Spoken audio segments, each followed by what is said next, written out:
აჯარაში ფსიქიკური პრობლემების მქონე ბავშვებისთვის განკუთვნილი სტაციონარული დაწესებულება არ არსებობს. რეგიონში არც ბავშვთა ფსიქიატრია. ფსიქიატრი ნონა ნაკაშიძე აცხადებს, რომ პრობლემების მქონე მოზარდებზე ზრუნვას ოჯახები საკუთარ თავზე იღებენ, თუმცა არაინფორმირებულობის გამო ისინი ხშირად ფსიქიკური პრობლემების ბავშვების იზოლირებას ახდენენ.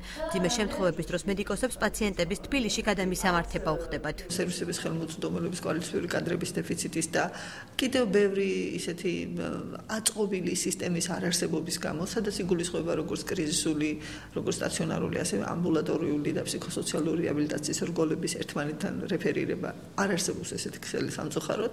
აქედან გამომდინარე, ოჯახების პრობლემები ძირითადად მათ უფრო გარიყავს, უფრო იზოლაციაში ამყოფებს და რაღაცა ოჯახის შიგნით პრობლემების დაგროვებას, დისტრესის ხარისხის გაზრდას იწვევს, ვიდრე დაუშვათ ამ პრობლემების მოგვარებას. აჯარაში 2013 წელს მოზარდებში ფსიქიკური აშლილობისა და გონება ჩამორჩენილობის სინდრომის მქონე 346 მოზარდი აღრიცხული, მათგან 40 ახალი შემთხვევაა დაფიქსირებული, თუმცა მედიკოსები ფიქრობენ, რომ დაურეგისტრირებელი ბავშვების რაოდენობა ბევრად უფრო მეტია. აღნიშნულ სტატუსს რესპუბლიკურ ფსიქონევროლოგიურ საავადმყოფოში ანიჭებენ, მაგრამ მოზარდებს სტაციონალურ მომსახურებას ვერ უწევენ.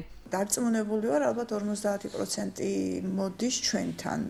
ესეც ჩვენ უფრო ვაწარმოებთ ალბათ გონებრივად ჩამორჩენილების სტატისტიკას. ვიდრე ფსიქიური პრობლემების მქონე ბავშვების, იმიტომ რომ იმდენად ღრმა სტიგმა, იმდენად ცხენია მშობელს, რომ მოვიდეს და ფსიქიატრიაში მოიყვანოს. მიდიან ნევროლოგებთან, ან თქვათ, ცდილობენ საერთოდ დამალონ ბავშვის ეს ხასიათი, ოღონდ არ მოვიდნენ ჩვენთან. აჯარის ჯანდაცვის სამინისტროში აცხადებენ, რომ მომავალ წელს წელიწადში ორჯერ სოფლებიდან 50 ბავშვის ჩამოყვანა და 25 დღიანი კურსის ჩატარება იგეგმება. სტაციონარული ცენტრის მოწყობა უწყების სამომავლო გეგმაში არ შედის. რაიონის მოსახლეობისათვის გათვლილი არის პროგრამა 2014 წლისათვის 50 ბავშვზე, იქნება 25 ბავშვი ერთ ჯგუფში, თითოეული ჯგუფი გაივლის 25 დღიან რეაბილიტაციის კურსს წელიწადში ორჯერ. აქ იქნება სხვადასხვა სპეციალისტების მომსახურება, მათი შესაძლებლობების გამოვლენა, ამ შესაძლებლობების სტიმულირება. ფსიქიკური პრობლემების და გონება ჩამორჩენილი სინდრომის მქონე თითოეული ბავშვის რეაბილიტაციისთვის სოციალური დაცვის სააგენტო დღეში 8-დან 11 ლარამდე გამოყოფს.